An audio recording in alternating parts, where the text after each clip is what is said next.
Welcome back to episode number 5. I don't know how to say 5 in another language. Of Target Score Brampton. I'm your host, Matt Bonomi. This is not D today. It's actually the founding father, Joey Slattery. I'm actually going to call you Joey, not Rocca Slattery. You know why I'm saying that to you? No. So this is your interesting fact of the day, Joe. You're going to get interesting stuff on this podcast. This is one of your tidbits that you're going to pick up. The first of many. Joe Rocca played for the Brampton Honey Badgers. Played for the Honey Badger organization. The only Joe, Joseph, or Joey in CEBL history. Really? Let me just drop this mic. Okay, that's look it up. Fact check it. Fact check. I hear those keys going. Fact check it. You fact check. Okay, actually, no. You know, no. I think I actually know, which is funny. I'm pretty sure I went to school with his brother-in-law. Now that it's come to fruition, I actually thought you were dropping some sort of Sopranos. Nah, that's not I how we thought roll. way too deep on this, but no, I'm pretty sure. Yeah, no, I'm pretty sure I know his brother-in-law. So that I actually do recognize that even closer than you probably would have thought. I thought you were just going to go with discount D. No, not D. No, nothing. Discount D would have been good. Demoralizing. We had a lot of them, but I don't know what we want to roll on. Anyway, we have the best. Yeah, no. Yeah, D grade. All of it. Anyway, the new D for this episode is Joey Slattery. Happy to have you here, Joey. The founding father of the Target Score Podcast Network. So thanks for filling in for D, and we hope this would be permanent, but unfortunately, probably not the case because you're a busy guy. I'm to be here, though. Thanks for having me, man. Yeah, absolutely. You can follow Target Score Pod on Instagram, Target Score Pod on YouTube, or podcast on YouTube. New episodes every Wednesday and constant content on all socials. You can also check out Target Score Winnipeg with the one and only Joey Slattery and Taylor Not Teddy Allen, and Target Score Vancouver with Chris Wiggins and Andrew Savory. And our special guest today, who's joining us, the hometown kid, Danilo Djuricic. That's going to be an exciting conversation. Yeah, big time, and pretty exciting week across the network because I'm pretty sure all of the guests are from our hometown heroes of each podcast. So we've got a Bramptonite, we have Winnipegger in Winnipeg, and believe they have Grant Shepard in Vancouver, who is from Kelowna. And Vancouver just played the first ever pro basketball game in Kelowna. What are the two cool firsts this year? Kelowna had their first pro basketball game, and a little bit later, I think early July, there's the game in Whitehorse. That'll be the first game in the territories professionally played basketball. So that's pretty big year for the CEBL from that front in terms of growing the game.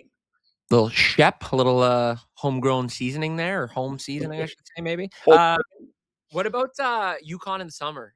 Is it hot? Is it cold? That might be a really bad question. I should probably know that. Yeah, super not Canadian of you. It is cooler for sure, but I'm pretty sure that's the area where if you're up there, it's pretty much daylight all day and night because you're super far north, right? So you're there in the summer. Like I don't think you get a lot of nighttime or darkness, or very little darkness, if any, at that time of year. So yeah, you could like have that game at 2:00 in the morning, I guess, and it would still just be play outdoors. Yeah, this is what happens when you don't go north of the GTA. You just don't see what's going on. Yeah, Barrie's about as north as Canada gets for you, right? Yeah, I thought that was the most northern point. But anyway, speaking of north and moving upward, I'm going to move downward. Right here, 7-1, Brampton on the season. Yeah. Hottest team in the Eastern Conference right now. They had a big win the other day over Edmonton, 87-86. They snuck it out after that tough loss to Vancouver a couple of days earlier. Cam Tyson, 27 points, 6 of 14 from 3. Shawnee's 22 points, 7 assists, 35 minutes. But this was a test, Joey. This was like a new kind of look for us. Like we had been used to the cookie cutter kind of everything. Throw the team out there, win. Throw the team out there, win. Same lineup, win. Yada, yada. New look lineup. Josh Omajafo got the start. Keon Ambrose Hilton got the start. Both first starts of the season for those fellas. Omajafo was filling in for Tyrese Hunter, who was away from the team for personal reasons for a couple of days, so they wanted to ease him back in. And then Keon Ambrose Hilton was a better matchup against Isaiah Moore, so he replaced Prince Odro, which was awesome. So Prince adjusted obviously really well off the bench, but it was exciting to see, as did Hunter, exciting to see those two guys that have earned minutes too, for sure. Well, in Ambrose Hilton, there's the added layer of that he played for Edmonton too, right? So there's a little bit of, I wouldn't say revenge, but there's certainly some dramatics going into it. And I know, someone had made note on the broadcast that there was not a lot of chatter before the game between head coach Jordan Baker and the Stingers and former teammates. But the one thing I always say, Edmonton's always a dangerous team. It doesn't really matter what their record is, and we saw that a year ago when they, seemed like they were out of the playoffs, go on some amazing run, and nearly beat out Calgary in that play-in game last year in the West. But when you're playing the Edmonton Stingers, like you're playing a tough team, a team that prides itself in defense and just work. They're that blue collar gritty team, and you have to grind out for those wins. I thought that Brampton played really well, and fact of the matter is, you're not going to blow everybody out, right? I think these are the games that you could take a lot more from it. They, scored a little bit below their average, held Edmonton to about their average in terms of points against, but it was a real test, and I think it's really hard to point anything. There's not a lot of negatives that come out when you're looking at Brampton, and I think just to your point, a couple new starters coming in, better matchups, really exploited the depth of this Brampton team too, right? Like the guys like Sean East really take up a big part of the conversation nationally. Yeah. And the team is much more talented than that, but just the background of Sean East coming from Edmonton, he was the runner-up MVP. Seems poised to be in that conversation again, if not take it, and really picked up from where he left off last year. Not to mention he played in the not the Young Stars game. What are they calling it now? The Rising Stars game for NBA All Star Weekend, right? So I mean, this guy's on a high. He's bringing a lot of a higher profile with him this year, and he's really lived up to it. But you got to credit the team they built, and that's without Jameer Nelson Jr. And that's the part that like really kind of boggles my mind at this point. If and when he's here, that's a guy that was the defensive player of the year. You've got arguably the best backcourt in this entire country, and they're already 7-1. Right. And I Mhm. know there's some big signings that are expected to be announced in the West as well, particularly with Vancouver. So, it's right now, I think, looking on the outside, looking into these teams, I think most people would agree right now the favorites from each conference would be Brampton and Vancouver. And that's no discredit to Scarborough. I want to put that out right away. But when you break down, where they are, Brampton's played a couple more games, but for me with Brampton, Sean East is not a guy known for the rebounding, let's say, and rebounding has been a very strong part of Brampton's game. They lead the league in that regard. They lead the league in offensive rebounds, and I look back at that Winnipeg game being based in Winnipeg. That's exactly where Winnipeg lost that one possession game to Brampton. Right, Mhm. was offensive rebounds that they were able to track down. It's been a real strength that I don't know if we were expecting to be at this high of a clip.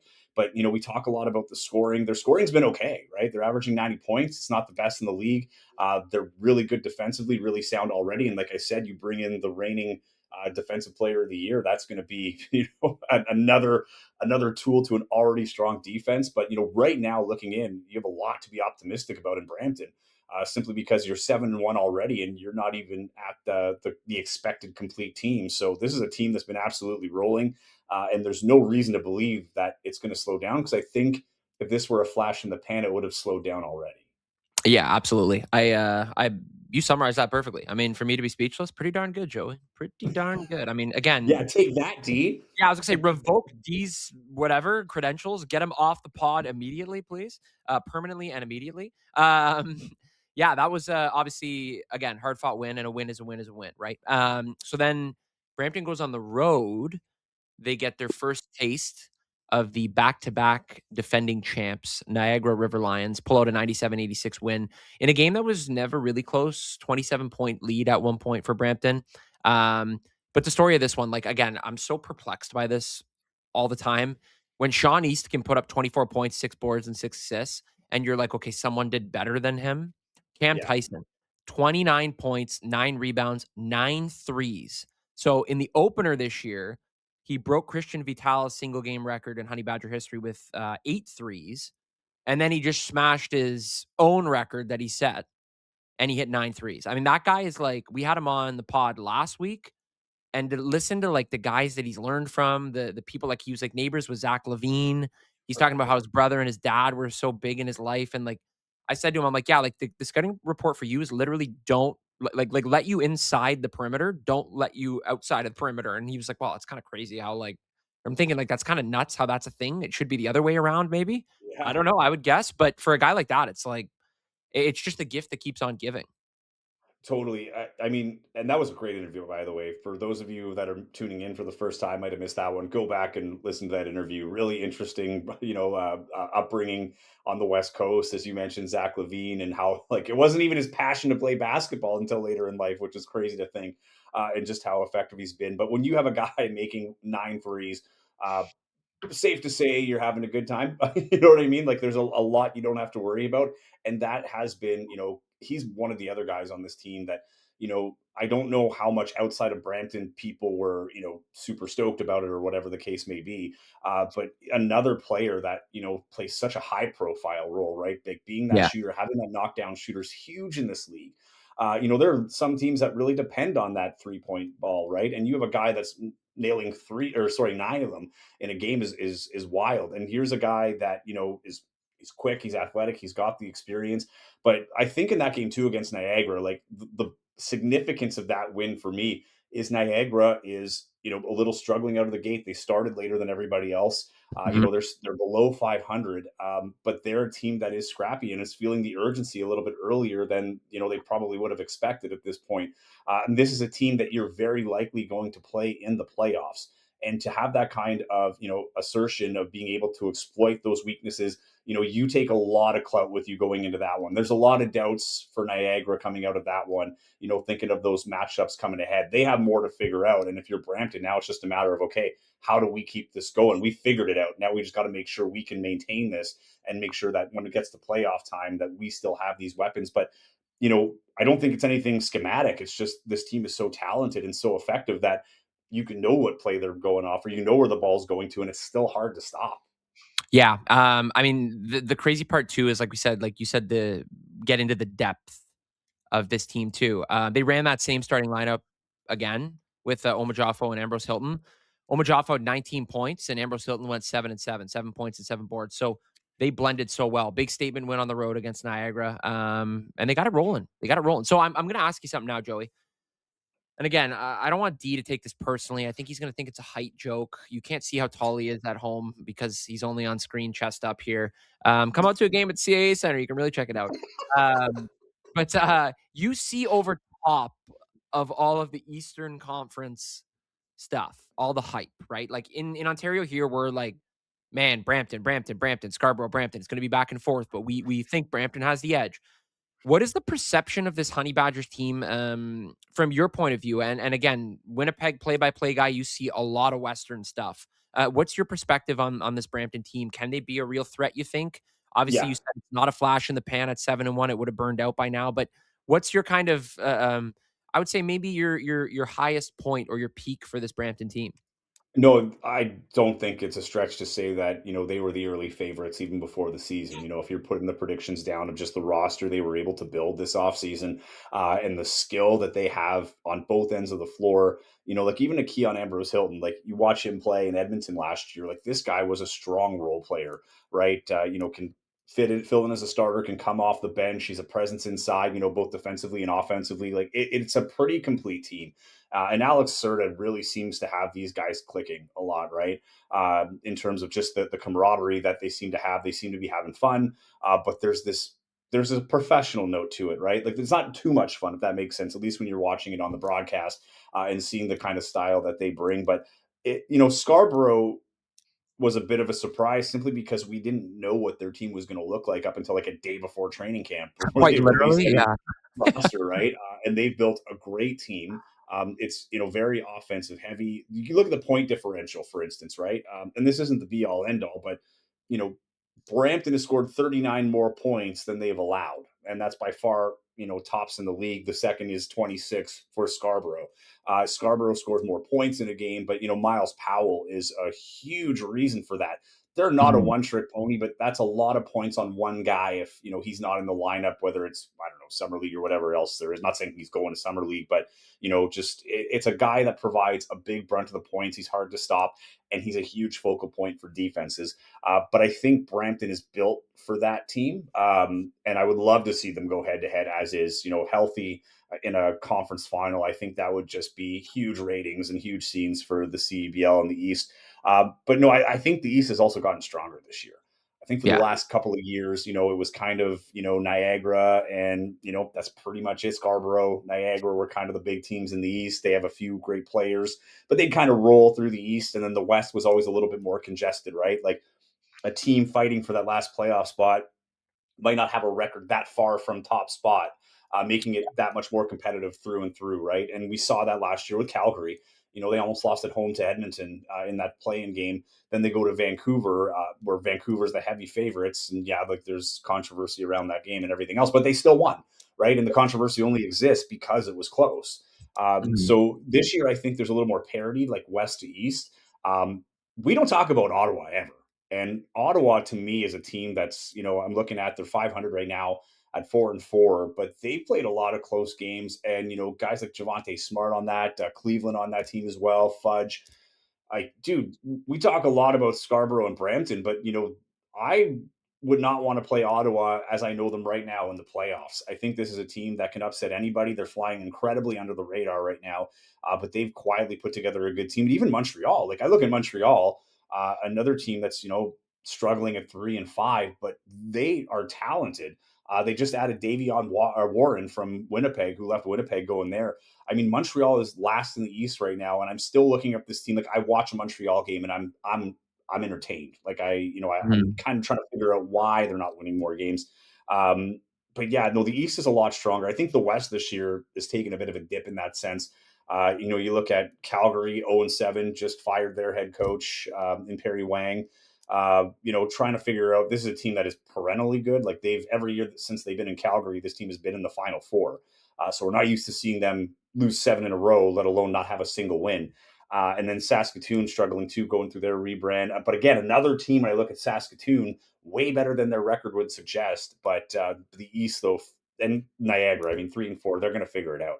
I have no doubts in that. Niagara is not a team that we're not talking about because they're under the radar. We just kind of know that it's early in the season, and once they get clicking, they're two-time defending champions for a reason. But Brampton is the top team for my, and I'm not just saying this to pander to the Brampton audience.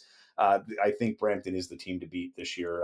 As speaking right now, what are we recording on June 8th, 2026? I think Brampton is the early contender for team to beat. Clip it. Thing with Niagara too that I'm excited to watch too is when Khalil Ahmad comes knocking and Yeah. that door opens. That will be an absolute treat for the East. I think Well, East is going to be a bloodbath. we got him, but then you've got Jameer Nelson Jr., who is, does it at both ends of the floor, but really prides himself on defense. Even in the West, right? Like, are we going to see someone like a Mitch Creek come back, who was the reigning MVP in the CBL? Still no word on that. There's other players that will be coming down the pipe in teams right across the board, but I know there's at least a few in Vancouver that are likely going to be announced. And then in Winnipeg, we still have Xavier Moon that hasn't arrived. Same with Isaiah Osborne. So this league is only getting better. And I think that's the nice part about this new season and it starting earlier. It's a little weird to get used to, but guys are arriving late. But this year, I think might be the epitome of what the CBL wants from a championship game or a playoff run. All of the star players should be here. Are you a fan too of the new playoff format? Like obviously now it's Yes, home team gets like the higher seed gets the 3-game series. You get the 2 games at home. You like that then? I think that's I like do. way cooler. I mean, to just have like again, throwing it in a random city when you're a newer league makes sense. Yep. Exposure, that kind of thing. You get to kind of pick where you want to be, but it is so much cooler. It gives you that kind of feel like it's like, oh my gosh, just kind of reminds me, and I hate to say it because this is a Canadian league, but of the NBA. Like it gives me that playoff kind of feel or pro sports feel. Now, I will say this: I would not be opposed of the league going to revisit that down the road. I do think there's Okay. something very Canadian about uh, uh, yeah, like a host city kind of tournament style championship. You look at the Memorial Cup, the Grey Cup. It's neutral site, but that was the problem. It wasn't neutral site for one team, kind of like the Memorial Cup. It was to sell tickets. I get that, but by and large, the team that was hosting didn't do well in this in that format. Uh, I would have liked to have seen it if they were to ever go back to the championship weekend. I would like it to be the game, not a Final Four, and I would like for the conferences to be a little bit bigger, right? Like that's the game. It's kind of like the CFL. If you're a CFL fan, like you want to host the conference final. It's a big deal. It's always a sellout, and they have the celebration. You can have an East and a West trophy, have a little presentation there, sell some merch, get the championship t-shirts out, conference championship hats. I would love to see that. But the reason why I love this now is because the league has grown. I don't think you're dependent on that anymore. The fan bases are more secure. Every team is an owner. And I don't think it would come as any surprise as your biggest money making games would be a championship game or a playoff run. So there's added incentive to finish higher, in the division, which is, probably a bit of a byproduct as to why we're seeing so much stronger teams this year and more parity across the league. But I also like the championship being best 2 or 3 because you can carry the storylines, right? Mhm. Like if something happens in game one, it's not a one game elimination. Who's the pressure on in game two, right? What does this team have to do to get back in it? Oh, they won the bottom seed team or the lower seed team won their first game at home. Now they have to win 2 on the road. Can they do it? Like there's just so many natural storylines in a series, Mhm. even if it's just the best of 3. But I think a 3 game series can, and I really hope we get it. Whoever ends up in the finals, if we get a back and forth 3 game series this season where you've got 2 of the 3 games or within 2 possessions, I mean it could make for some theater, and it's at a time too in August where there's not any championships going on, whether it's football, basketball, hockey, whatever. I think it'd be a great opportunity for the CBL to be showcased at a even higher level, and it's also nice because with the national television audience, you watch that one game, you're excited for game two because you know the players, right? If you're not a fan Mhm. of the 2 teams that are in it, now you have storylines that you can carry over to game two. You know what you're looking for. And if you're lucky enough to get to game three, you might even have some skin in there now. You found yourself falling in love with one team or the other, or one city or the other. And now you find yourself rooting for a team that's not even in your market, right? So I think it's a great opportunity for the CBL to grow from a marketing perspective and things like that. But I just think it's going to be great basketball. And you and I are broadcasters, nothing better than storylines that write themselves, right? Makes the broadcast better, makes the product better, and these games will carry over one after the other. So these guys can learn to hate each other pretty quick, especially if it goes 3 games. One of the interesting things too with that 3-game series and that I've heard from a lot of people that I didn't really think of. That's a great point by you, by the way. All that, like stretching it out, creating kind of a narrative around the series. Fans love the storylines, like you said. But what I've heard from a lot of people is this could also potentially work in the CEBL's favor. It's like when one of the downfalls, obviously, of the league in the past, and they've had to deal with this, is the fact that when overseas seasons start, players have to go, whether it's for insurance or start of season, or they want you there, they have the rights to you as a More player. money. Yeah, exactly. This kind of like I've heard this will attract or maybe change the minds of players to say like, "Hey, well, I want to be in a 3-game series. Like, I'm not going to just play." Like, it's easy to bail on one game, I think, and I'm not saying Yeah. guys are doing that, but I think in the human mind, it's like one game. Why am I going to stick around? Versus 3 games where it's like I'm in this, I want to play. Like, it's more of a reason kind of behind it. I don't know. I don't know if that sounds weird, maybe, but the idea that like it's not just a one and done kind of thing and like, oh, we lose, it's over, whatever, I'm going to be free tomorrow. But this is kind of like there's unpredictability. Are you going to go 3? Are you going to stay 2? Like that kind of thing, which I'm curious to see how that works too. Well, I think it's definitely incentive, right? Because if you're trying to prove yourself for that next contract and G League, NBA, whatever the case may be, it's nice to have some series data behind that as well, right? Like how did you respond from game one to game two? Like there's all these, other factors that you read between the stats that scouts would like to see. So I definitely think, it would be a bit of a motivating factor, I guess, to sign in Yeah. the CBL. And I'm just thinking like this right now, and I'm going to go back to what you're saying about championship weekend. Like that'd be the other cool thing, right? Like I don't know if you've ever been to a Grey Cup, but they've got a Grey Cup festival, and it's like every team is represented there. They have parties. It's wild. It's so much fun. And I'm thinking, what if you made that championship weekend a best of 3? Right, built around a festival on that neutral site, like that could also be a lot of fun because there's a lot more. I think the one benefit that will be missed a little bit in terms of not having a championship weekend is you can't market it a year ahead of time, right? Like you lose the announcement, which is, you get a little media there and the market that is hosting, you get some national attention. So there's a couple like media PR opportunities missed, but like, yeah, I think you could still make a series work. It's just instead of having it a best of 4 or like a final 4 rather, maybe you just have the best of 3 as the championship on that, because I can tell you like the Winnipeg championship weekend last year, like the most fun was really everything around the games, like the festival they were able to pull off out in Winnipeg was a lot of fun. But I do think having a series is best maybe in basketball, particularly. It's not football, right? We're not a one game elimination type sport, generally speaking. So I Mhm. think, especially in that more important one, you can't win by a fluke. You actually have to earn that championship by winning 2 straight games. So even if you are the underdog, you can't make the argument, well, they didn't show up that game. Well, okay, they didn't show up game one, but they had game two to show up, right? Like, and make the adjustments. So I think there too, it just adds a little bit more credibility to the winner, so to speak, if there were any doubt for a bad game on the other team. Ladies and gentlemen, I give you one of the brightest minds in the Canadian League Basketball League, Joey Founder Joe Slot. Razzo? Where's Joe Razzo? Close, Joey Slattery, him as well. Brampton 7-1, obviously, as you see up top. They will head on the road and face Montreal, a 3-5 Alliance team, on Wednesday, June 10th. Next 4 of 5 games for the Honey Badgers are on the road. Only home game in that stretch is again against Niagara, and we will have that game for you on Monday, June 15th. First 6 of 7 games were at home, which is kind of funny too. Real front-loaded schedule. But you know what they say? Road games are where you really see who the real teams are. Yeah, that's one thing that we've not touched on so far, as we're kind of breaking down this part of the season for Brampton, is they played a lot at home. Now I'll say this though, right? In Winnipeg for the first 2 years of the first three, home was a huge advantage. There was a year where they lost, I think, every game but one on the road, and they won all their games at home essentially, and that was the difference of them getting into the playoffs. So there's definitely an advantage to that, and I will say though, not being on the road might actually speak to how close this team is. They've not really had a ton of time to be away from, home base and going to explore a new city, or, sharing the airports and planes together, hotels, things like that. So there's still some benefits to playing on the road too.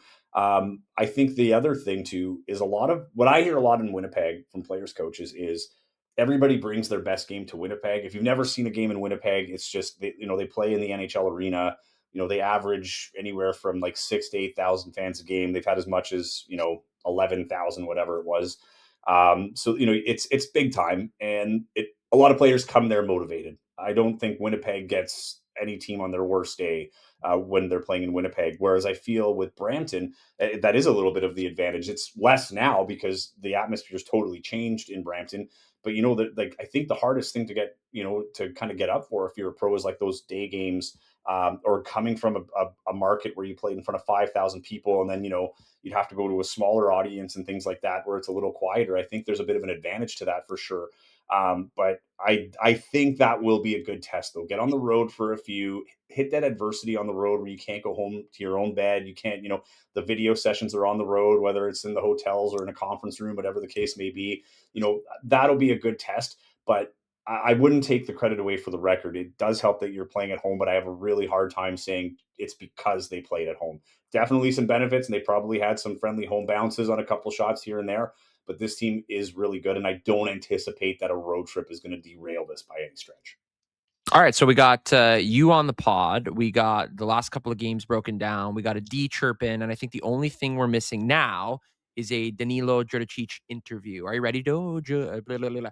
Are you ready to talk to him, Joey? That was almost a tongue twister. Yeah, I am so a lot ready to do this. I guess I'm not. Anyway, let's talk to him. Super excited to welcome in our guest, Danilo Djuricic. Danilo, welcome to the pod. Thanks for joining us today. Thanks, Matt, Joey, for having me. Looking forward to getting down to business. Absolutely. Let's get right into it. So 5 years for you in the Canadian Elite Basketball League. Obviously, you're playing in your own backyard in a way. You're a GTA guy. Is it crazy to kind of say to yourself some days, man, I'm playing 5 years of pro basketball league in Canada? 100%. I mean, when I reflect on it, it's flown by. Obviously, playing for 2 different teams now, back at home, actually, where my journey in basketball began in Brampton. For things to come full circle and be here for my 5th season is incredible, and we're off to a great start. So hopefully that continues. What kind of responsibility do you feel with that? Just being someone from home, because I imagine growing up, you didn't have this experience, right? Where you could go see a pro team and see someone, that is from your own backyard playing professionally. Do you feel some added responsibility there, being kind of a pioneer in that point? Absolutely, I definitely do. I mean, growing up, the only team, available for us was the Raptors or the 905 back when, the G was, I guess, starting up. But when I was really young, it was just the Raptors. And Basically, now that there's another pro basketball league and we're much more accessible than the NBA is, I feel like, I want to be able to make impact on the youth that come to, watch games, whether it's in Brampton or anywhere else in the CEBL where we're playing. But definitely making myself accessible, representing, my hometown of Brampton, my family, and more, every time I step out there on the floor, definitely feel that responsibility and, excited to take that on. You have one of like the cooler, I think, basketball journeys. I say this to D all the time because we're mesmerized by like someone will play somewhere in the States in a school that we watch on like March Madness or we watch on TV or that kind of thing. And Joey, for some background here, St. Mike's College, Danilo just used to school us all the time in basketball tournaments. I said to him the other week, I'm like, every time I saw him in the gym, I'd get PTSD because they would back us up for like 50-point win. But St. Mike's College, then you go to Harvard, Santa Clara, and then you play overseas, and then you come back, obviously, like you said, at home. But what was the emotion like? What was the process like in coming back to Brampton, and what was your kind of reaction initially to kind of the process of signing with this team? Yeah, I mean, there was mutual interest from the jump. And, when the opportunity had come for me to speak with Al and, with Rock and then eventually with Coach Serta and then a lot of other people within the organization, it was, a match made almost in heaven for me. So being able to come home and play, like I said, where my basketball journey began, it was funny. In training camp, we were at Sheridan College. And when I actually started playing house league basketball, it was in the exact same gym. So like, and I had my hair down here. It was literally, I remember my mom always tells a story to people when they, hear about our first time playing basketball. My brother and I played on the same house league team, and we both had really long hair. And there was a mom in the back that said, "Oh, look at those two girls playing. They're so good." And my mom turned around and was like, "Those are boys and those are my boys." But so to have that happen in that gym and then, be able to play, for a professional team in my hometown, there's no better feeling. And to be able to represent my hometown at, a professional level is incredible. So definitely happy to be back and super excited to be in Brampton. Also, we had a taste of the hair because we during the school day game, right? Game, they pulled that up on the broadcast. That was awesome. That was eighth grade me. So that was a few years. That was a few years past when I started playing basketball. I started playing in fifth grade. That was eighth grade me. So maybe you had a little bit more inches on the hair. Okay. But yeah, there we go. I will say when I had from in junior high school, I learned that I had curly hair and I can grow an afro. Mm-hmm. And my basketball team had a tournament and I dyed it orange. So at one point in time, I had an orange afro. And when I graduated, I had an afro from high school. I had an afro so big that a woman had to stand behind me to like hold the hat on my head. That I couldn't even put the grad cap on. And if I could grow that again, I probably would. That's legendary. I love that. I want to see a picture after. Okay, and we'll do it. If you ever want to do it while you can, Danilo, because you never know how long this is going to last. This fair enough. Lofty hair. But I want to go back to your Harvard education. Going to Harvard and what comes with that. I've heard stories from athletes. I know one personally who didn't go play hockey there at one point because of how difficult it can be to be playing at an Ivy League school like Harvard. How much did that weigh into the decision of wanting to be the student athlete? Like, how difficult was it to be a varsity athlete at a school like Harvard when, academics is just so, far and away the number one thing about Harvard? Yeah, that's a good question. Honestly, I had great kind of preparation in terms of my foundation that was laid at St. Michael's College School. Actually, it was a term school, so I had 8 courses year round. And I actually was living in Brampton, commuting from Brampton to go downtown. So that played a lot into developing some discipline and good work ethic and great habits, right? So honestly, when I went to Harvard and I was able to like roll out of bed 15 minutes before class and then walk to class, as opposed to hopping on the go bus at Bramalea and then going to Yorkdale and taking 4 stops at the subway from Yorkdale to St. Clair West, it was honestly it was one of the easier things that, came in that process, and it saved me a lot of time actually. So I was well prepared in that sense. My parents always harped on the importance of education. Both of them never really finished any, post-secondary education. So they wanted better for my brother and I. And I just felt I was really well prepared. I didn't find it too much of a struggle. They have great resources at, Ivy League schools for you to help you succeed. And, whether that's office hours, it's tutoring, different resources that can help you succeed. So, I mean, I felt I was very well prepared and I didn't have too much trouble while I was there, which was good. And what was your obviously you hopped to Santa Clara after that. I think it was your last year at Harvard was the COVID year. Yeah, that's correct. Yeah. So then what was the connection to Santa Clara? Like, was there a desire to kind of go west, or what was your kind of attraction Yeah, to that school? it ended up being a pretty awesome opportunity in terms of what was, offered to me in terms of, a 2-year MBA paid for. And, it was an opportunity to play with an elite squad. The Josip Vrankic was there, a Canadian who was going into his 5th year. And Jalen Williams, J-Dub, was there during the time that I was there. And the 2 months that I was there, I actually didn't end up staying for the year. I actually had some things come up that, kind of took priority in my life, and some family things I had to kind of prioritize. So I actually left Santa Clara after summer workouts, and then started my pro career a little early. So then I went to the Czech Republic. I wanted to before we get to your journey into post there and what's brought you to where you are today. I want to just touch on the fact that you're playing in Canada. We talked about playing here for 5 years, and having that as a reality. But what's been the biggest, I guess, benefit of playing in Canada for you as a Canadian? Being able to travel from coast to coast. Is there anything aside from the basketball itself that has made this experience maybe a little more special playing professionally at home? Yeah, absolutely. I mean, the fact that I've been able to see Canada has been something that's been awesome as well. I actually haven't traveled anywhere further than Quebec, actually, prior to playing in the league. So it's definitely given me a greater glance at, the beautiful country that is here, and being able to obviously meet a lot of cool people. Basketball has done that, wherever I've been, but definitely playing at home and having, I guess, a different level of a platform that I would if I went, overseas. Just, being a Canadian and playing in a professional league, it's meant me to connect with a lot of, amazing people all around. So that has been awesome. So many benefits, truly, but definitely the people that I've been able to meet, and then being able to see a lot more of the country that I wouldn't have had the opportunity to otherwise. So. And you're always regarded, it seems like anybody we talk to will talk about you in obviously the highest ranks, and just number one, a nice guy, a great teammate, somebody that you want in your locker room. What kind of a role do you think you have with the Brampton Honey Badgers? Like, how would you describe if this was, let's say this was a job interview and I said to you, Danilo, tell us a little bit about yourself. What kind of role on the court do you, and in the off the court as well, do you think you have with the Brampton Honey Badgers? I think you mentioned it, Matt. The leadership presence is something, I take great pride in.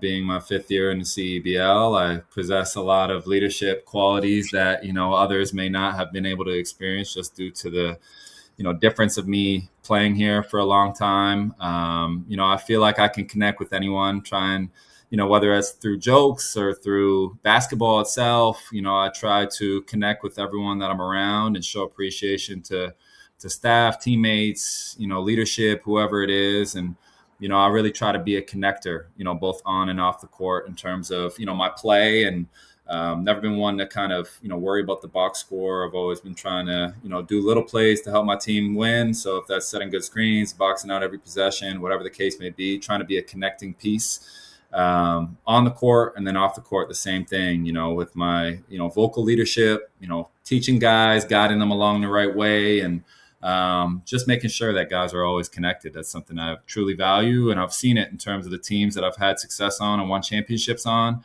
They happen to be the most connected. So definitely trying to bring that here and bring a championship back home to Brampton. How important is that role off the floor? And I just go back because I look, being in Winnipeg and seeing particularly Chad Posthumous, before we lost him, the role that he played and has really been taken on by the other Winnipeggers on the team. But having that sense of, hometown pride and experience, a lot of people talked about his ability to connect the team just by getting them involved in the community. Even not in ways that, might have been grandstanding or anything like that, but just, going to the right restaurants, understanding like what makes the city special. Do you feel any of that like of a role, or that similar of a role falling on you with this team? Like, or do you find that sense of it being easier to be a leader off the floor when you could kind of be a resource as well? Absolutely, Joey. I want to say first off, rest in peace to the gentle giant. Chad was an amazing player, but overall even better person, which is, crazy to say. I've had an experience being able to go to a senior national team camp with him. We actually ended up both getting cut, but we stayed friends and always connected in our years playing the CEBL together. So Chad's a great example of a leader. I know that through his time playing for the Sea Bears and, every kind of organization he's played for, he's done a great job at connecting guys. So definitely, as you mentioned, the right restaurants and connecting off the court is definitely key. I try, I'm from Brampton. I've been a GTA guy my whole life. So if there's any spots that I can recommend for guys who want to go and try a certain thing, I always tell people that are new to teams because the CEBL sometimes has a lot of turnover. But, we have guys who are American, never been to Canada before. If there's anything you guys need from me that I can connect you to, I'd be happy to do it. I've been playing in the league for 5 years. So, let's stay connected, take my number. First thing, that's what I always do, man. I just try to make guys feel at home. And, I feel like that does a great, deal in terms of making guys feel comfortable right away. They're just coming off a flight and meeting a whole new team in a whole new country. So, yeah, it's just little things like that sometimes go a long way, right? So I just try to make sure to do my part in making sure that guys are comfortable and guys are connected. So A couple of words stand out there: turnover and championships. This Brampton team, obviously, with the exception of Prince, is very new to this city, right? And that's very hard to kind of play cards with a brand new deck sometimes. Obviously not, as you see here, 7-1 on the season, not so bad. But you obviously winning a championship with Scarborough in 2023. What do you bring, or what do you think you would bring to the table in terms of championship experience? Like, how do you kind of instill that in the team and kind of say to guys like, yeah, I've been to this spot and I know these are pro players as well, but how important is that to kind of also create that mold for them where you give them an opportunity to say, hey, this guy knows what he's doing. He's been to the highest level in this league and we need to kind of follow that. yeah, man, I think it's just making sure that I reinforce championship habits, and that starts every single day. It started in training camp. Coach Serta has done a great job at reinforcing that as well. He kind of came in with that philosophy about every day coming in with championship habits, championship work ethic, and then obviously compounding those days into something great. Where at the end of the season, come August, we're in that championship game and we're fighting for a championship to win. So reinforcing that, holding guys accountable, leading, encouraging that vocal kind of dynamic within a team, to talk every single possession, because that goes a long way when it comes down to crunch time. And, in Elam, when, guys are tired, guys maybe forget a play, but, they're still able to be vocal and, kind of talk things through. So, it's just things like that, right? Just being that leader that can make sure to remind guys that, even though it's a practice or it might seem like a boring walkthrough, like this all contributes to a championship at the end of the day. So yeah, just being sharp every time we step on the floor and coming through with some championship habits.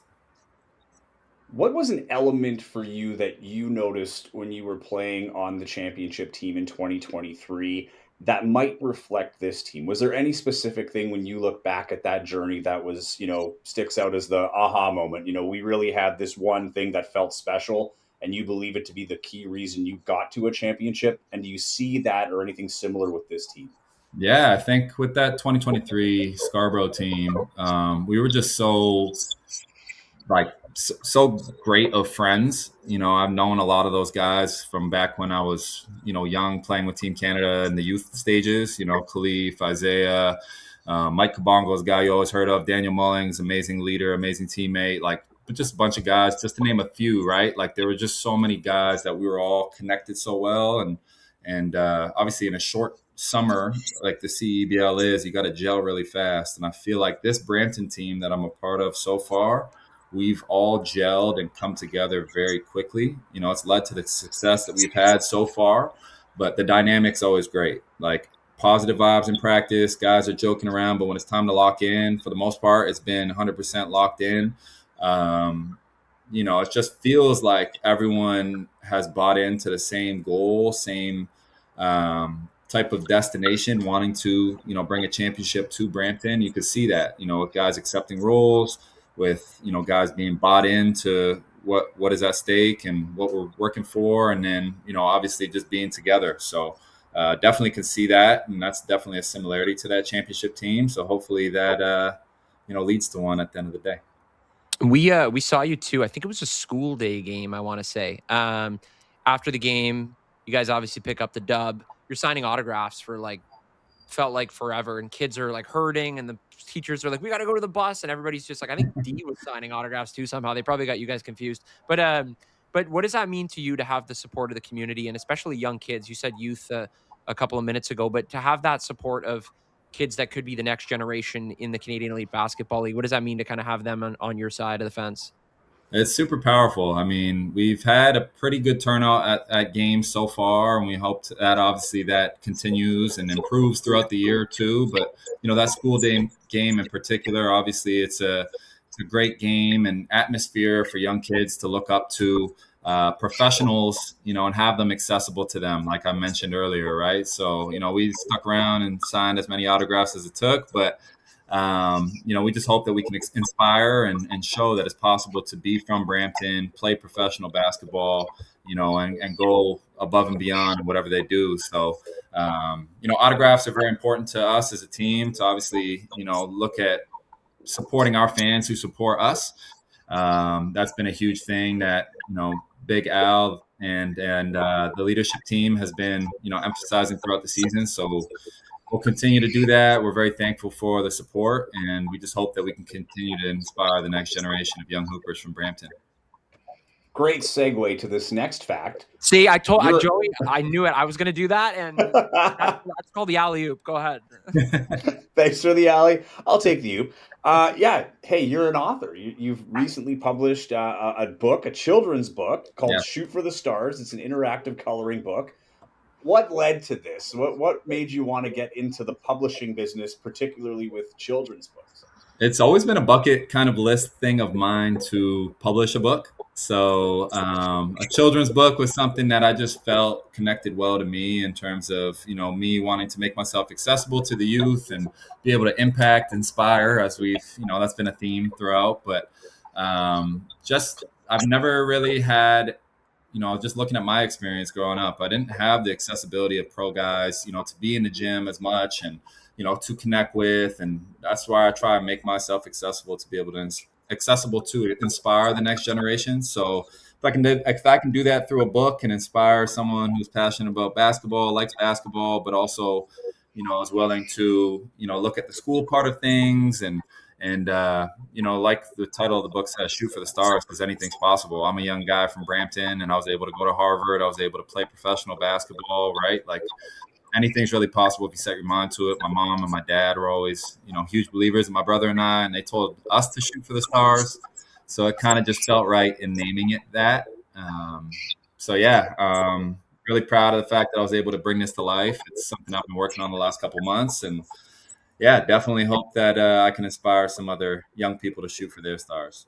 Now, do you feel there's a missed opportunity no longer playing for the Shooting Stars? People have asked me about that a little bit. It could be, who knows? But, I thought the title just made a lot of sense because I was always shooting for the Stars when I was young. So that's kind of go for the honey. Exactly. There you go. I was going to say, we're going to have to get Nico on the line in like 10 minutes and ask him if we can work out some sort of deal there. But like you said, Shoot for the Stars, children's interactive coloring book. And there's boys and girls versions as well. Yes, I have. Get a copy there? Let's see it. We're going to get a copy and we're going to put it up right here. I'm going to get one off you and we're going to toss it up. Beautiful. Oh, that's so cool. I got a boys and a girls version, trying to inspire both the young boys and young girls of the next gen. So beautiful. And there's a message inside. I think I read too, you've signed or you've left a message inside each book as well. Yeah, I try to, make it as personal as possible. I don't want it to just be a book that's off the shelves. I want to have a personal touch to it too. So, that way at least people feel a little bit more connected to me. Very cool. Oh, very cool. Awesome. Obviously your basketball journey, like we said, a lot of highs to your basketball journey, but at times you run into lows in life and things that make you a stronger person. And obviously as many in the Canadian League basketball would that know your story would know, in 2023 you were diagnosed with testicular cancer, and that was only at the age of 24. So first and foremost, we applaud your resilience in returning to the game of hoops. We think that your battle obviously was very courageous, and it's awesome that you're in the spot you are today despite going through all of that. So a big round of applause to you first and foremost. Appreciate that, man. Thank you. When you were going through all of that, how much did basketball motivate you to kind of say to yourself, I can get through this. I want to get back to the level that I know I can be at in terms of play?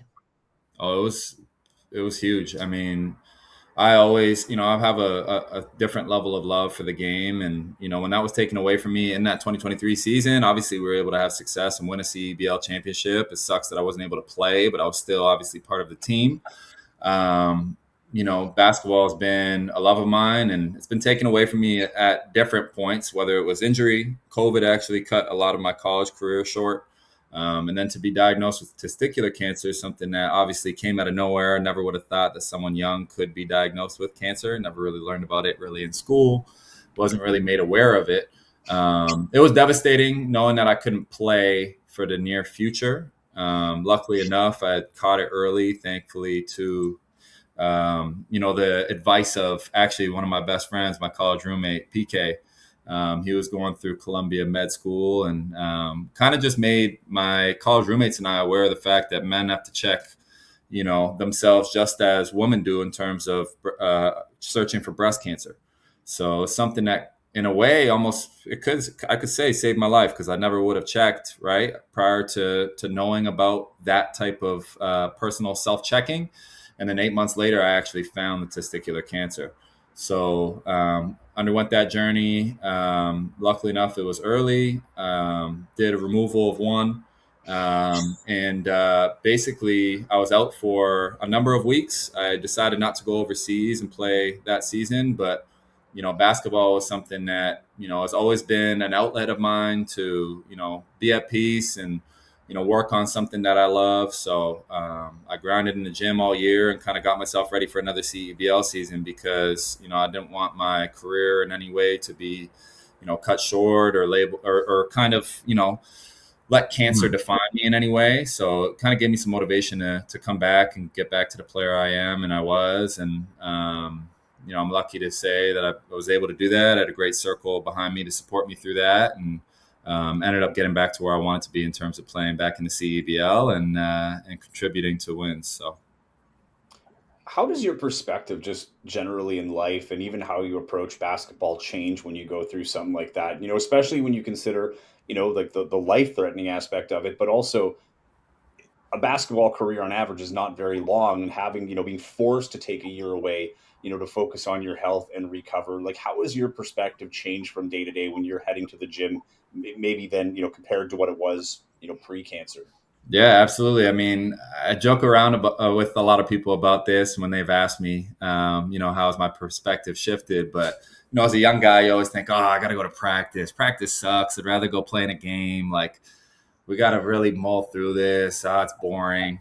But like after my experience with cancer, having the game taken away from me at now numerous points in my life, like I almost feel that every time I show up in the gym, I have a smile on my face and I'm ready to go, put on my hard hat and go to work, but in a fun way. Like I really look at things like it's a blessing and an opportunity to be out there on the court. It's not like, oh, this is, boring and it sucks to be able to practice, but like, yeah, that's a way that my perspective has totally changed. And, I'm really grateful for the opportunity to play the game every day that I love and be able to do it for, a profession is even better. And, yeah, just very grateful to everyone that's kind of stood by my side, encouraged me throughout that process, because when you don't have it, it does suck. Right. But being able to, get it back and be able to play at a high level again is, it's shifted my perspective and made me really appreciative of the little things. So. And you mentioned obviously you had a ton of support. Who specifically in the basketball community did you kind of maybe lean on, or someone that kind of offered a hand to help you through that journey? Yeah, it's actually a good friend of mine, Eric Bultice. He's at King's Christian Collegiate. I was actually teaching there this past CEBL off season. Um, Became a really good friend of mine. Actually, every day throughout the last 3 years, we've been in the gym putting in work together in the CEBL off seasons. So he's helped prepare me the last 3 years. I actually met him after my cancer journey, and he's actually one of the he's one of the people that kind of stood by my side, got me in the gym every single day, would rebound for me, put me through drills. He actually played pro back in the day too, and his sons are actually in high school, so I work out with a lot of the high school guys, try to give them some pointers. But it's a way for me to stay in shape. It's a way for me to kind of sharpen my game throughout the CEBL off season. But he's someone that has been there for me in the basketball world, from day one. So very, very thankful and grateful to him. Before we move on to everybody's favorite segment, Target Time, I think a very important question to ask is just, or opportunity for you, rather, the message you'd like to put out to men out there when it comes to their health. Yeah, absolutely. I mean, when it comes to your health, it's important to check yourself. I mean, at the ages of 18 to 35, testicular cancer is most prevalent. That's something that I think a lot of people don't know. So I would suggest once a month, you would go in the shower, hold your boys, kind of check around for anything off, unusual, hard, within your testicles. And if there is something off, you go and check it. There's no beautiful way to put it when we talk about this type of stuff, but it's important to speak about it, right? Because a lot of young men don't know that. Don't mean to scare anyone, but it's important to check, right? So if you can do that once a month, and it's better to be safe rather than sorry. So Absolutely. All right. Well, now that all the tough stuff's out of the way, appreciate you sharing all that with us. And absolutely, it's the fun time now. It is target time. Danilo, you ready? Always ready for target time. Joe, you good? Always. All right, let's do it. All right, time now for target time here on the Target Score Brampton podcast. It is the slowest and most relaxed form of rapid fire you will ever see. First question, Danilo, you're Harvard grad, economics degree. If you had to pick one teammate to write an essay for you, who would it be and why? This is a tough one. I got some intellectuals on the team, I would say. I see some guys. Actually, this is the first time on a team that I've seen a lot of guys reading pregame, reading on the train, reading in the hotel room. So very impressed with that. Kudos to the guys. I'll give a shout out to my boy Tegra Ize. He just got his master's. So I would say I'm going to go with the guy who has his master's to help me write an essay. Where did you do his master's? Okay. Southern Mississippi, I'm pretty sure. Okay, very nice. All right, well, that's pretty good. That's not bad. Give him a shout out for that. I'll give him a shout out for that. Nice. A shout out on the first question of target time. I like it. Okay, sticking with the educational theme. Who on your team right now is most likely to ace an exam having only studied 24 hours before it? Jeez. Here we go. I think I'll give this is going to be my comparison to someone who's like sneaky, pesky on the basketball court, can get a steal here and there. I'll give it to Tyrese Hunter. I'll give him the nod on that. All right. So Tyrese, same deal. He comes in, you put in a new play. He's like, I got this. Doesn't show up to practice. He's the guy that's going to be like, oh, shoot, I'm going to check the playbook just before we go and going to nail this. And he does, though. So I'll give him that. Awesome. All right, we're getting away from the classroom now. I'm blowing this joint. I don't want to talk school anymore. Harvard guy, obviously. All right, Danilo, you're hanging out in Brampton on the weekend. Could be Friday, could be Saturday, could be Sunday, but it's your chill time. What's your go-to activity or thing to do? And this is your chance to plug any of these restaurants that you wanted for your fellows. Oh, this is good. I haven't been in Brampton in a long time, actually. I grew up there, lived there the first 19 years of my life. So I spent a lot of time at Trinity Commons Mall over in my neighborhood. So I would go to Eastside Mario's a bunch. I would go to the Pizza there on the corner. The Cineplex is in that mall too. So that's where I would spend a lot of my time while I was in Brampton. Now if I would say for people, they should come to the CAA Center and watch the Honey Badgers play. Oh my God, there we go. Nice plug. Knock that in there. Yeah. But yeah, I'll leave it at that because I'm not too familiar with a lot of spots. A lot of things have changed since I've been there. But yeah, I would say Trinity Commons Mall was my go-to back in the day. Joey, that was Joey's favorite spot too. Joey's never been to Brampton. I'm guessing. Joey, have you ever been to I go to Brampton all the time. Okay. My wife's from there. That's why I'm like, you don't go to the Bramley Center? Come on, man. Isn't that the only place? Bramley, I'll go there quite a bit actually. I went to Balmoral over there in the Bramley area. So I mean, I would spend some time there, but I didn't wander the malls too much when I was there. Okay, because my question was going to be, which entrance do you take and what parking lot do you park at Bramley Center? Because it's always wild and I never know where to go. Oh, it is wild. I won't lie to you. It's the one that directionally I'm bad, but it's under the They have the tiered parking garage, and I'm usually try and steal a spot on the first row there, and then walk into that entrance there. I don't know. That's the best. That's the dream. That's what I go to every time. You know how many times I parked there? Twice in 10 years. It's not easy. Tough one for sure. It's real tough. So I gotta learn your tactics on how to get in there. But anyway, I digress. We will stick with Brampton on this one though. Who's in your mind the either greatest or most underrated player to come out of Brampton? Whether you played with them or haven't, but like who's a player that's well known in Brampton that might not get the love nationally or internationally? This is a really good one. Because Brampton's been a hotbed for talent for so many years, right? Like I played on CIA Bounce growing up, and we had so many D1 players come out of obviously that organization, and I know it's not around anymore, but that's tough. It's funny because Coach AC, when he came to Brampton at first and we had started talking, he was familiar with how much talent and how much NBA players and just a ton of talent coming out of Brampton. So he was very impressed with that. Man, that's tough. I can't even think of like one specific person. It's a little on the spot for sure, but yeah, there's I don't know, even like a top 3 or whatever. It's but I see where you're coming from, because the Brampton history is so rich and so deep, especially like once the like those programs started, like you were talking about CIA Bounce, like when those programs started coming along and really putting people on the map south of the border too, right? When you're traveling south, and really kind of, you can make that argument. I think that Brampton was one of those cities that really helped kind of enhance Canadian basketball in the eyes of the Americans. 100%.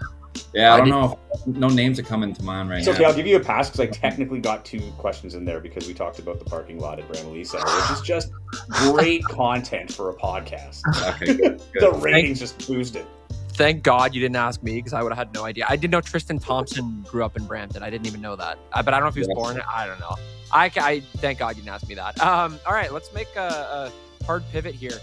Danilo, if you had a party trick, what would it be? Or do you have a party trick, first of all? But if you didn't have one, what would it be? Oh, man, this is tough. I mean, I used to know some magic tricks. I can juggle. But, okay.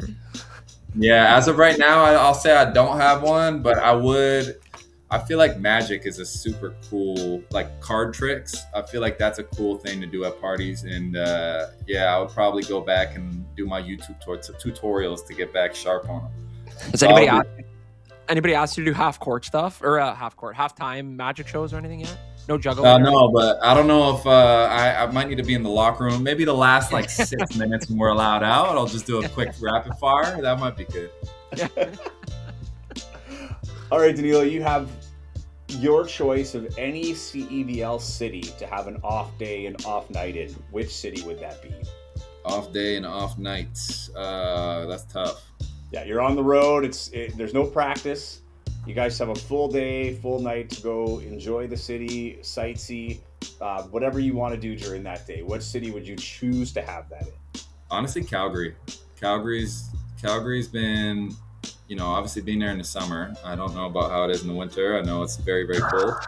But, I know we've been to Banff one time. Just being traveling or just sightseeing around where we were in terms of the hotel, Calgary was always beautiful to me, so I would say Calgary. Yeah, and Calgary's the proximity to the mountains too, exactly Banff and Canmore and all those areas. I lived in Alberta for a year, and I think we went to the Rockies. We were living in Edmonton, mind you, so it's not as close. But we would travel to Banff or Jasper. I couldn't get enough of the Rockies, summer or winter. It's beautiful. Yeah, Banff was just obviously one of the coolest things to see. So obviously, if I wasn't playing in the CEBL, it'd be tougher to do. So shout out to the CEBL, obviously, for granting that opportunity. But yeah, very beautiful and a great kind of touristy place to visit. So I'll give Calgary the nod on that one. And Canada's first national park. Yeah, there you go. Didn't know that either. You know what a lot of guys say too is Montreal.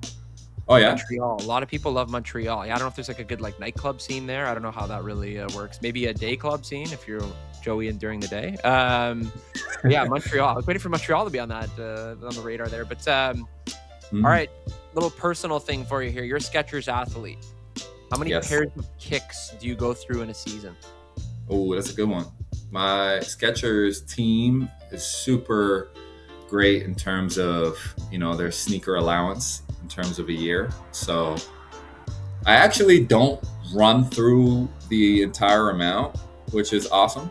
But I would say throughout a CEBL season, I'll probably go through like 4 to 5 pairs of shoes. Four to Wow. five pairs. Yeah, my feet maybe are a little bit strong for the shoes, and they just rip up easy and all that. But yeah, I like to keep them fresh. And I like to sometimes wear different colorways and everything. So yeah, definitely shout out to Skechers for keeping me supplied. Do you have a favorite pair, like favorite model? Yeah, definitely the Skechers Full Court Press. I got them in like 6 colorways. Like they're my favorite by far. They're very similar to those who aren't on the Skechers train yet. They're similar to a Kobe shoe. Huh?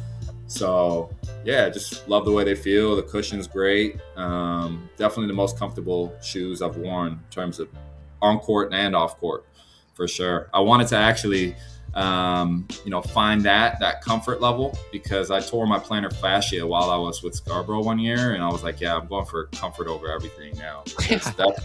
That pain in a foot, like having to walk it's just a lot. So comfort is number one. So this isn't my target time question, but how long does it take you to break in a shoe? Like, do you have to wear them in practice a little bit? Like, do you have to like wear them in, or are you the kind of guy that just puts the shoe on and like ready to go? Puts the shoe on and ready to go. Maybe shout out to Skechers because they're just that they're that great. You can kind of just put them on and just get to work in them. But yeah, I haven't even I've just worn Skechers fresh out the box like into games and practices, and I felt great. So you are going to do just fine in marketing when you decide to hang up the shoes and go. You've taken 2 of our questions today and just knocked it out of the park with endorsements. So, man, this is. I hope you're getting a bonus commission check on this one. I'll have to talk to them about that. But yeah, love it. I love it. Okay, going back to the children's book, you wrote a children's book. I'm sure there's inspiration there.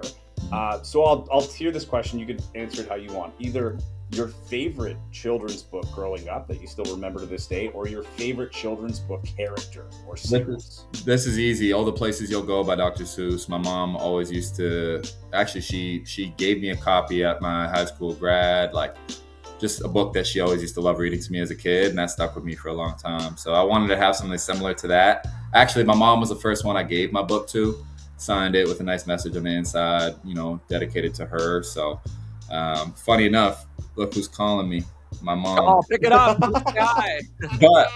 but yeah, her ears are burning. Yeah, definitely. All the Places You'll Go. The professional athletes obviously eat a ton. It's important to manage the carbs. You're working out, you're running around so much, burning energy. You gotta have fuel in the system. What's your most controversial food take? Ooh, controversial food take. Yeah, so something that you would maybe do or like think about food-wise, and people would be like, what? Like pineapple on pizza, for example, I think is horrible, but something like that. It's a tough one. I don't really have any. I just feel like I'm a normal person, so I don't know if I have any like weird food takes like that. I've heard of some crazy ones over the years, but maybe like I'll say, well, my fiance put me on celery and peanut butter. I don't know if that's controversial. Yeah, that's controversial. That's Is controversial. it? Really? Okay, celery and peanut butter. I like samosas and ranch sometimes. Those are pretty good. I like that That's mix. pretty good. Yeah, I've never tried that. Yeah, I don't seem to, those 2 off the top of my head for you. I'll throw one out there. French fries and dipped in ice cream. Can't do it. That's disgusting. You guys never done the Wendy's? You get like the Wendy's Frosty and you dip your fries in the Frosty? No chance. No. As Danilo just said, we're life-changing, normal. guys. We're normal people. Yeah, you're fine, Matt. Maybe not real Joey. fun out here in Winnipeg. That's maybe just. Yeah. Oh my gosh. I'm not taking any more hits on Winnipeg. It's the only one. Oh my gosh. Okay, good stuff. Well, thank you, Danilo. You hit the target time winner. Thanks for joining us. And again, you're in action on Wednesday against Montreal on the road. That's your time to kind of give us a review of Montreal away from home. I will, 100%. I'll come back on the next part of the podcast and we'll talk about it. Awesome. Thanks for joining us, man. Appreciate it. Matt and Thanks for Joey, doing it. appreciate it, man. Thanks for having me, guys. Whew, what an awesome chat with Danilo Djuricic. That was just everything we could have asked for. Special guy, special player, and again, a hometown kid. Yeah, dude, we could have talked to for 2 hours. I mean, this podcast is already running pretty long as it is, but it was tough to cut that down to the amount we did. Just an interesting dude. Crazy story. And just, yeah, Brampton's really lucky to have a hometown guy playing at home like that. I think he's a good role model out there for sure. Salt of the earth kind of guy. Quick reminder, you can watch the Honey Badgers on Wednesday night in Montreal. Games on CBC Gem, CBC/CEBL YouTube. And then, of course, next episodes and content every Wednesday. Content constant with new guests as well. You can follow Target Score Pod on Instagram, Target Score Podcast on YouTube. And you can also, as one altogether, thank Joey, Founding Father Slattery, for joining us today. Thank you, Joey. No problem, man. Thanks so much for having me on. You guys have been crushing it out in Brampton. It's been awesome to watch you guys. You and D have a ton of chemistry. Sorry you had to deal with Discount D, but I hope I kept his little seat warm. Hey, you know what? Discount bin's always the best. And in this case, it's an upgrade. No offense, D. Full offense, D. Anyway, awesome. Thanks, Joey. Always a blast, my friend. Thank you.